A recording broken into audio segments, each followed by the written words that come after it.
भारतीय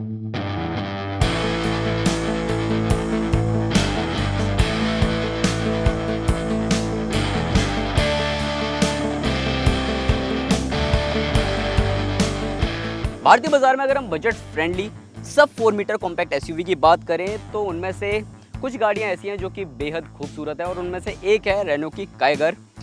और जितनी ज़्यादा दिखने में ये खूबसूरत है ना, और इसी को हम खूबी भी समझते हैं, लेकिन इसी खूबी में ना इस गाड़ी को लेकर खामी भी छिपी हुई है। जी हाँ, दिखने में जितनी ज़्यादा ये बढ़िया लगती है उतनी ही जल्दी ये गाड़ी गंदी भी हो जाती है। इसमें जो दिए गए पैनल्स और गैप्स हैं उनमें बहुत जल्दी धूल मिट्टी धंस जाती है और इसी वजह से आपको इस गाड़ी को बार बार मेरी तरह साफ़ करने की आदत पड़ जाएगी। यार 4-5 दिनों से मैं इस गाड़ी को चला रहा हूँ। एनबीटी लाइव पर इस गाड़ी का हम फर्स्ट टाइम रिव्यू करने जा रहे हैं और इसी वजह से हम आपको विस्तार से बताएंगे कि इस गाड़ी में आपको क्या चीज़ सबसे बेहतर लगता है और क्या चीज़ें आपको निराश करती है। तो दोस्तों, मैं हूं अंकित दुबे, आप देख रहे हो एनबीटी लाइव। और इससे पहले हम इस वीडियो को आगे बढ़ाएं, आपने अगर अभी तक एनबीटी लाइव को सब्सक्राइब नहीं किया है तो ज़रूर करें और वो बेल आइकॉन भी प्रेस करें।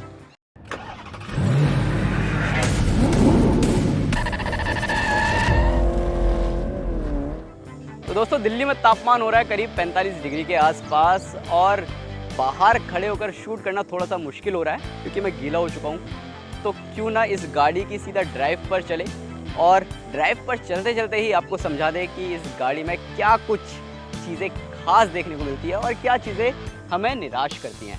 चलिए चलते हैं।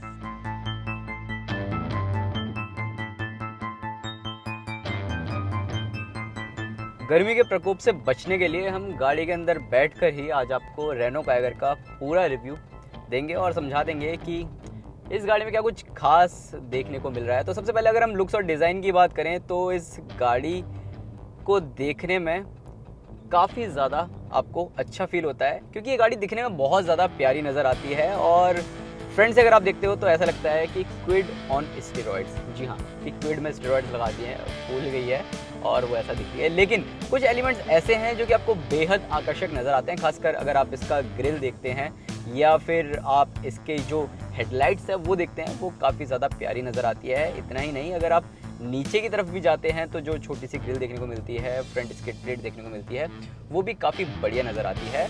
ओवरऑल फ्रंट से आपको दिखने में काफ़ी ज़्यादा अच्छी लगती है, लेकिन जो पैनल गैप्स हैं, अगर आप हेडलाइट के पास देखते हो या थोड़ा सा ऊपर देखते हो तो वहाँ पर मिट्टी वगैरह धंस जाती है और इसी वजह से थोड़े से आप एनोइंग हो जाते हो क्योंकि वहाँ पर आपको ऐसा लगता है यार अभी तो साफ़ की थी, अब ये फिर गंदी हो गई है। तो ये चीज़ें थोड़ी सी आपको निराश कर देती हैं। इसके अलावा अगर हम साइड प्रोफाइल में आते हैं तो साइड प्रोफाइल में आप अगर इसकी रूफ़ देखते हैं तो पियानो ब्लैक फिनिश आपको वहाँ देखने को मिल जाता है। रूफ रेल्स काफ़ी ज़्यादा अच्छी देखने को मिल जाती है और अगर आप इसे दूर से देखते हो ना तो वाकई आपको ये एसयूवी वाला जो स्टांस है वो देती हुई नज़र आती है। 205 mm का ग्राउंड क्लियरेंस है और इसी के चलते ये गाड़ी आपको ऐसा लगेगा कि ये प्रॉपर एक एसयूवी ही आप सामने देख रहे हैं। और जैसा कि मैंने पहले बताया कि ये गाड़ी जल्दी गंदी हो जाती है फ्रंट से। अगर आप पैनल्स वगैरह के जो गैप्स वगैरह वहाँ देखते हैं, मिट्टी जल्दी धंस जाती है। वहीं अगर हम साइड में देखते हैं ना तो जो क्लैडिंग है, खासकर अगर हम देखते हैं व्हील आर्च के ऊपर या फिर साइड में जो क्लैडिंग दी गई है वो भी बहुत जल्दी गंदी हो जाती है अगर आप देखोगे, और वहाँ पर बार बार पॉलिश मारने की आपको ज़रूरत पड़ सकती है। इतना ही नहीं, अगर हम रियर प्रोफाइल में आते हैं तो वहाँ पर जो LED टेल लाइट्स है ना उसकी फिनिशिंग बहुत ही ज़बरदस्त है और देखा जाए तो दिखने में भी बेहद खूबसूरत नज़र आती हैं, लेकिन उसमें भी मिट्टी जब धंस जाती है ना तो वहाँ से भी आपको निकालने में थोड़ी सी परेशानी होती है अगर आप प्रॉपर वाटर वगैरह से साफ़ नहीं कर रहे हैं। तो ओवरऑल दिखने में जितनी ज़्यादा ये सुंदर नज़र आएगी, जितनी ज़्यादा ये प्यारी नज़र आएगी, जब ये सड़कों पर चलेगी तो आपको मजबूर कर देगी कि आप इसे मुड़ मुड़ कर देखें।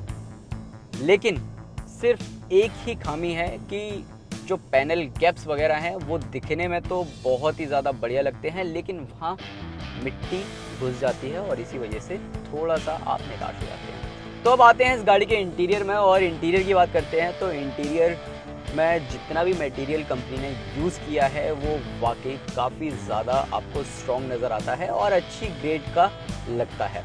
खासकर अगर आप डैशबोर्ड की बात करते हैं तो ये अच्छी ग्रेड का प्लास्टिक नज़र आता है और काफ़ी हार्ड फील कराता है। और इतना ही नहीं, अगर आप ये इंफोटेनमेंट सिस्टम देखते हैं तो ये भी बहुत ही बेहतरीन है। हाँ, एक चीज़ मैं आपको बता देता हूँ, जो निसान मैग्नाइट है ना, अब CMF-A प्लस प्लेटफॉर्म, अब उसी प्लेटफॉर्म पर निसान मैग्नाइट और रेनो काइगर दोनों ही बनी हैं।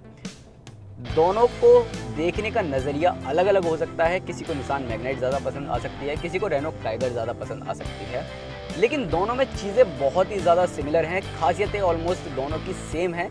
जैसे कि अगर आप इंजन्स की बात करते हो या फिर कुछ फीचर्स की बात करते हो तो ऑलमोस्ट दोनों ही गाड़ियों में सेम चीज़ें देखने को मिल जाती हैं। इसी वजह से जो रेनो काइगर का इंफोटेनमेंट सिस्टम है वो आपको पूरी तरह निसान मैग्नाइट की याद दिलाता है। और अगर आप इस इंस्ट्रूमेंट क्लस्टर की बात करते हो तो ये बिल्कुल अलग दिखता है। निसान मैग्नाइट में प्रॉपर आपको एक डिजिटल क्लस्टर देखने को मिल जाता है। तो यहाँ पर ये जो कलर वलर हैं काफ़ी ज़्यादा प्यारे नज़र आते हैं। और अगर हम स्टीयरिंग व्हील की बात करते हैं तो स्टीयरिंग व्हील रेनो काइगर का काफ़ी अच्छा नज़र आ रहा है और इसकी पकड़ भी बहुत ज़्यादा बढ़िया है। अगर आप कहीं पर भी टर्न वगैरह करते हो तो ऐसा नहीं लगता है कि आपके हाथ से ये स्लिप हो रहा है। खैर, और भी फीचर्स की बात कर लेते हैं, AC की बात कर लेते हैं। तो AC की अगर हम बात करें तो ये जो AC कंट्रोल्स वगैरह हैं ये बहुत ही बेहतरीन है। इनफैक्ट इतनी ज़्यादा बाहर गर्मी हो रही है और हम अंदर बैठे हैं तो AC सिर्फ 2 पॉइंट पर चल रहा है और बिल्कुल लो किया हुआ है, तो AC की जो ठंडक है ना वो मुझे बहुत ही ज़्यादा बेहतरीन मिल रही है। यानी कि मुझे किसी तरह की कोई दिक्कत नहीं हो रही है। बाहर 45 डिग्री के आसपास टेम्परेचर और अंदर सिर्फ 16 डिग्री टेम्परेचर पर AC बहुत स्लो चल रहा है और पूरी गाड़ी का माहौल ठंडा किया हुआ है, तो ये भी बहुत ही ज़्यादा बढ़िया है। इतना ही नहीं, इस गाड़ी में अब आपको वायरलेस चार्जर का ऑप्शन भी देखने को मिल जाता है, क्रूज़ कंट्रोल भी मिल जाता है, जो कि पहले कंपनी इसमें एक ऑप्शनल तौर पर दे रही थी। क्रूज़ कंट्रोल तो नहीं, वायरलेस चार्जर अगर आप एज एन एक्सेसरीज़ लगवाना चाहते थे तो वो आपको मिल रहा था पहले, लेकिन अब इसमें इनबिल्ट मिलता है, खासकर इस टॉप मॉडल में। इसके अलावा इसमें आपको वायरलेस एप्पल कारप्ले और एंड्रॉयड ऑटो की सुविधा मिल जाती है, जो कि मेरी तो काफ़ी ज़्यादा फेवरेट है। क्योंकि जाहिर सी बात है, अगर आप किसी लॉन्ग ड्राइव पर निकल चुके हैं और आपको एप्पल कारप्ले कनेक्ट करना है, यानी कि मैप वेब चलाना है, तो आपका फ़ोन जो है वो ओवर चार्जिंग होता रहता है। यानी कि आप उसे चार्ज पर लगाओगे, उसे चार्ज से हटा ही नहीं सकते जब तक आपका एप्पल कारप्ले चलता रहेगा। तो ऐसे में अगर आपको फ़ोन चार्ज पे लगाना तो लगाओ, नहीं लगाना तो आप अपना एप्पल कारप्ले या फिर एंड्रॉयड ऑटो इसमें सेट कर सकते हैं और इससे आपके फ़ोन में मतलब ओवर चार्जिंग की भी दिक्कत नहीं आएगी। इसके साथ ही कंपनी ने इसमें 3 ड्राइविंग मोड्स दिए हैं और उसका ये रोटरी नोब इधर की तरफ है, इको, नॉर्मल और स्पोर्ट। इसके बारे में जब हम गाड़ी के इंजन की बात करेंगे और जब इसकी ड्राइवेबिलिटी की बात करेंगे तब हम आपको बता ही देंगे। तो ओवरऑल गाड़ी का इंटीरियर काफ़ी ज़्यादा बढ़िया है। आपको यहाँ पर अच्छा खासा आर्मरेस्ट भी मिल जाता है और ये आर्मरेस्ट भी बहुत बढ़िया है। इसमें भी आपको अच्छा खासा स्टोरेज स्पेस देखने को मिल जाता है। स्टोरेज स्पेस की बात हो रही तो गाड़ी प्रैक्टिकलिटी के मामले में बहुत ही ज़बरदस्त है, यानी आपको अच्छा खासा स्टोरेज स्पेस देखने को मिल जाता है। 1-1 लीटर की पानी की बोतल आप चारों दरवाज़ों पर रख सकते हो। इनफैक्ट आपको जो बूट स्पेस है ना वो भी आपको काफ़ी ज़्यादा बढ़िया मिलता है। लगभग 401 लीटर या 405 लीटर के आसपास आपको बूट स्पेस वहाँ देखने को मिल जाता है। इसके अलावा अगर हम बात करें इस गाड़ी के रियर सीटों की, तो रियर सीटों पर मिलने वाला जो कंफर्ट है ना वो भी बहुत ही ज़्यादा बढ़िया है। 3 लोग आप आसानी से पीछे बैठ सकते हैं। इनफैक्ट अगर आप 2 एडल्ट और 2 बच्चे भी पीछे बैठना चाहते हैं तो वो भी वहाँ पर ईजिली आ जाएंगे। हाँ, भले ही अगर पीछे 3 लोग बैठते हैं तो बीच में जो व्यक्ति बैठेगा उसके लिए हेडरेस्ट नहीं है, लेकिन 2 लोग ईजिली बैठ सकते हैं। और एक बीच में आपको आर्मरेस्ट भी दिया है और उसमें 2 कप होल्डर्स भी दिए हैं जिनका साइज़ भी काफ़ी ज़्यादा बढ़िया है और आर्मरेस्ट भी काफ़ी ज़्यादा बढ़िया देखने को मिलता है। हेड रूम, लेग रूम में आपको वहाँ कोई दिक्कत नहीं होती है, तो जाहिर सी बात है आपको इतनी ज़्यादा परेशानी नहीं होगी पीछे की तरफ अगर आप बैठते हो तो सुविधा की अगर हम बात करें तो सुविधा के तौर पर रियर सीटों पर 2 AC वेंट्स देखने को मिल जाते हैं और साथ ही आपको एक 12 वोल्ट का सॉकेट देखने को मिल जाता है। हालांकि वहाँ पर कोई भी USB पोर्ट देखने को नहीं मिलता है, जो कि मुझे लगता है कंपनी को वहाँ देने की ज़रूरत थी, क्योंकि जाहिर सी बात है लंबी दूरी की यात्रा पर जा रहे होते हैं कभी कभार, तो USB पोर्ट जो होता है ना वो बहुत ही अच्छे से फ़ोन चार्ज कर देता है। तो वहाँ पर अगर आप कोई कनेक्टर वगैरह यूज़ करते हो 12 वोल्ट के सॉकेट में तो लड़ाइयाँ हो जाती हैं कि भैया हम चार्ज पे लगाएंगे, हम चार्ज पे लगाएंगे, ऐसा वाला सीन हो जाता है कभी कभार। खैर, अब तो वायरलेस चार्जर है तो जाहिर सी बात है जिन लोगों के पास वायरलेस चार्जिंग वाला फ़ोन होगा तो वो अपना फ़ोन चार्ज कर सकते हैं। इसके अलावा गाड़ी में मिलने वाले सेफ्टी फीचर्स की बात करें तो इस गाड़ी में 4 एयरबैग्स मिल जाते हैं। RXZ वेरिएंट है, यानी कि टॉप वेरिएंट है, तो इसमें आपको 4 एयरबैग्स मिल जाते हैं। ऑटोमेटिक क्लाइमेट कंट्रोल मिल जाता है, क्रूज कंट्रोल जैसा कि पहले बताया वो मिल जाता है, और ABS, EBD, isofix child seat, साथ ही आपको पार्किंग सेंसर्स मिल जाते हैं और रियर व्यू कैमरा देखने को आपको मिल जाता है। हालांकि मुझे लगता है जैसे कि निसान मैग्नाइट में 360 डिग्री पार्किंग व्यू कैमरा देखने को मिल रहा था, वैसा कंपनी ने इसमें नहीं दिया है। अगर इसमें भी कंपनी ऑफर कर देती तो मुझे लगता है कि ये गाड़ी वाकई लोगों को और ज़्यादा पसंद आती फीचर्स वाइज। इसके अलावा अगर हम बात करें, इस गाड़ी में कोई भी कनेक्टेड फीचर्स देखने को नहीं मिलते हैं, जो कि मुझे लगता है कि अब जो लोग टॉप वेरिएंट के खरीदार हैं ना, उन्हें थोड़ा सा निराश कर देते हैं, क्योंकि आजकल ना लोगों को टेक्नोलॉजी के मामले में गाड़ियाँ ज़्यादा पसंद आ रही हैं, खासकर अगर वो लोग टॉप वेरिएंट की तरफ जा रहे हैं। तो कोई भी इसमें आपको कनेक्टेड कार टेक्नोलॉजी देखने को नहीं मिलती है, जो कि मुझे लगता है कंपनी को अब इसमें दे देनी चाहिए। तो अब बात कर लेते हैं इस गाड़ी में क्या कुछ इंजन ऑप्शंस देखने को मिल जाते हैं, क्या ट्रांसमिशन विकल्प देखने को मिलता है, और चलाने के मामले में ये गाड़ी कैसी है। तो रेनो काइगर में आपको मिलते हैं 2 इंजन ऑप्शंस। एक 1 लीटर का नेचुरली एस्पिरेटेड इंजन मिलता है और दूसरा मिलता है 1 लीटर का टर्बो पेट्रोल इंजन। हम जो चला रहे हैं वो टर्बो पेट्रोल इंजन है और मैनुअल ट्रांसमिशन और CVT ट्रांसमिशन के साथ ही आता है। तो जो CVT ट्रांसमिशन वाला पेट्रोल इंजन है वो आपको 99 bhp की पावर और 152 न्यूटन मीटर का टॉर्क जनरेट करता है, और जो मैनुअल ट्रांसमिशन वाला टर्बो पेट्रोल इंजन है वो 99 bhp की पावर और साथ ही 160 न्यूटन मीटर का टॉर्क जनरेट करता है। अगर आप टॉर्क के आंकड़े देख रहे हो ना, तो करीब करीब 8 Nm यानी कि 8 न्यूटन मीटर CVT के मुकाबले मैनुअल में ज़्यादा देखने को मिलते हैं ऑन पेपर, और जब आप चलाते हो तो शायद से आपको जो एकदम से टॉर्क है ना, वो भी आपको यहाँ देखने को मिल जाता है। खास बात तो ये है, जब आप रेनो काइगर को लेकर सिटी में चला रहे हैं ना, तो इस गाड़ी का जो इंजन है वो बहुत ही ज़्यादा रिफाइंड देखने को मिलता है कम स्पीड पर अगर आप चलाते हो, लेकिन जैसे ही आप इसमें रफ्तार भरने की कोशिश करते हो ना, तो ये इंजन शोर मचाने लगता है। अब 3 ड्राइविंग मोड्स दिए हैं, इको, नॉर्मल और स्पोर्ट। तो इको में जो इसकी पावर है वो उतनी ज़्यादा पंची नहीं लगती जितनी आपको नॉर्मल में लगती है, और स्पोर्ट मोड पर तो वाकई ये अपना भरपूर पावर दिखाने लगती है। तो इको मोड पर पावर बहुत ही कम देखने को मिल जाती है, क्योंकि माइलेज आपको अच्छी खासी मिल रही होती है। AC वेसी का जो टेम्परेचर वगैरह है वो भी थोड़ा सा डाउन हो जाता है, यानी कि AC भी थोड़ा सा स्लो हो जाता है, कम ठंडा करने लगता है इको मोड पर। लेकिन अगर हम नॉर्मल मोड पर चलाते हैं तो आपको ठीक ठाक पावर देखने को मिल जाती है, अच्छा खासा भी माइलेज भी देखने को मिल जाता है, और AC भी अच्छे कंडीशन में काम करता हुआ नज़र आता है। वहीं स्पोर्ट मोड पर ये गाड़ी अपना तेज़ तर्रार रूप दिखाने लगती है और वाकई आपको खुश करती है।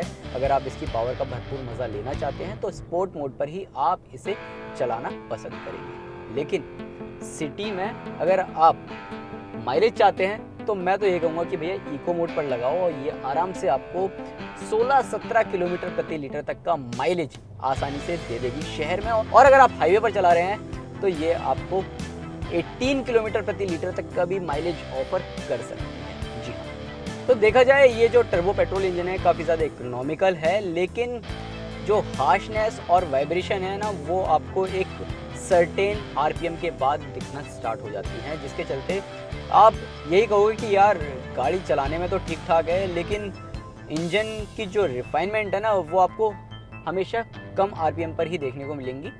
अगर आप हाई RPM की तरफ जाते हो तो ये इंजन उतना ज़्यादा रिफाइनमेंट के साथ अपना अंदाज़ दिखाता हुआ नज़र नहीं आता है। इसके अलावा अगर आप इस ट्रांसमिशन की बात कर रहे हो, यानी कि आप इस मैनुअल गियरबॉक्स की बात कर रहे हो, तो 5 स्पीड मैनुअल गियरबॉक्स है, तो इसकी जो शिफ्टिंग है वो काफ़ी ज़्यादा स्मूथ है, यानी कि आपको पता चल जाता है कि आपको कब गियर चेंज करना है, कब अप शिफ्ट करना है, कब डाउन शिफ्ट करना है, तो उस हिसाब से ये गाड़ी अपने अंदाज में रहती है। और जो क्लच है वो भी काफ़ी ज़्यादा लाइट है, तो आपको उतनी ज़्यादा दिक्कत नहीं होती है। इसका ट्रैवल भी बहुत ज़्यादा देखने को नहीं मिलता है, तो मैनुअल के साथ आपको किसी तरह की कोई दिक्कत नहीं आती है। हालांकि जो इसका CVT ट्रांसमिशन है ना, वो आपको ट्रैफिक के दौरान शायद से ज़्यादा मज़ेदार लगे चलाने में, क्योंकि जाहिर सी बात है हर किसी को दिक्कत होती है कि उसका जो लेफ्ट टायर है ना वो ट्रैफिक में बार बार क्लच दबा के दर्द करने लगता है। खैर, मैनुअल ट्रांसमिशन के साथ ये गाड़ी फन टू ड्राइव है अगर आप इसे स्पोर्ट मोड पर चलाते हैं, और 1600-1700 आरपीएम के आसपास ये गाड़ी आपको अच्छी खासी राइड का अनुभव देने लगती है, जो कि काफ़ी ज़्यादा बढ़िया है। साथ ही अगर आप खुले हाईवे पर इस गाड़ी को एक सर्टेन स्पीड पर चला रहे हैं, 5वें गियर पर ये गाड़ी है और आरपीएम मीटर लगभग 1700 से लेकर 2000 आरपीएम पर है, तो ये गाड़ी वाकई आपको काफ़ी ज़्यादा खुश करेगी, क्योंकि आपको एक स्मूथ राइड क्वालिटी देखने को मिलती है उस दौरान, और गाड़ी पूरी तरह सड़क से चिपक कर चलती है। तो अब राइड क्वालिटी की बात कर रहे थे, तो राइड क्वालिटी वाकई इस गाड़ी में काफ़ी बढ़िया देखने को मिल जाती है। जिस हिसाब से इस गाड़ी की कीमत है उस हिसाब से आपको इस गाड़ी में ठीक ठाक राइड क्वालिटी देखने को मिल जाती है। 205 mm का ग्राउंड क्लियरेंस है, तो जाहिर सी बात है अगर आप थोड़े बड़े गड्ढों से भी लेकर इस गाड़ी को गुजरते हैं तो वहाँ पर भी आपको निराश होने की ज़रूरत बिल्कुल भी नहीं है। इसके अलावा अगर हम तेज़ रफ्तार में सड़क पर मोड़ रहे हैं, कॉर्नरिंग कर रहे हैं, तो वहाँ पर भी गाड़ी की जो स्टेबिलिटी है वो काफ़ी बैलेंस्ड लगती है। आपको इतना ज़्यादा बॉडी रोल वगैरह भी देखने को नहीं मिलता है, जो कि मुझे लगता है इस गाड़ी के साथ बहुत ही ज़्यादा बढ़िया है। इंजन जैसा कि मैंने बताया 3 सिलेंडर है, तो जाहिर सी बात है थोड़ा सा ये शोर करने लगता है। 4000 आरपीएम के आसपास अगर आप इसे रेव करते हैं या फिर एक्सीलेटर पर पंजा रखकर 4000 आरपीएम के आसपास इसे भगाते हैं तो ये इंजन काफ़ी ज़्यादा हल्ला करने लगता है। ओवरऑल गाड़ी की राइड क्वालिटी ठीक ठाक है, और साथ ही जो इसके ड्राइविंग मोड्स हैं, हर मोड्स पर इस गाड़ी का किरदार आपको जो अलग अलग देखने को मिलता है वो बहुत ही ज़्यादा बेहतरीन है। तो अब चल लेते हैं इस गाड़ी को लेकर एक निर्णय पर आते हैं और बताते हैं कि ये गाड़ी खरीदनी चाहिए या नहीं।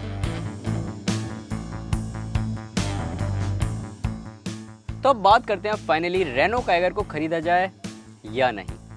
तो हम बात करें इस पर्टिकुलर वेरिएंट की, यानी कि RXG जो वेरिएंट है टर्बो मैनुअल के साथ, तो ये चलाने में आपको ठीक ठाक लगता है। आपको बहुत ज़्यादा बेहतरीन परफॉर्मेंस तो देता हुआ नज़र नहीं आता है, लेकिन अगर हम डिसेंट राइड क्वालिटी की बात करें या डिसेंट परफॉर्मेंस की बात करें तो वहाँ पर ये आपको बहुत ज़्यादा खुश करती हुई नज़र आती है। इसके अलावा सेफ्टी के लिहाज से भी इस गाड़ी में बढ़िया काम किया गया है और गाड़ी काफ़ी ज़्यादा मजबूत भी दिखने में लगती है। ग्लोबल एनकैप क्रैश टेस्ट में इसे 4 स्टार रेटिंग भी मिली हुई है, तो जाहिर सी बात है आपको सेफ्टी को लेकर तो बिल्कुल भी घबराने की ज़रूरत नहीं है इस काइगर से।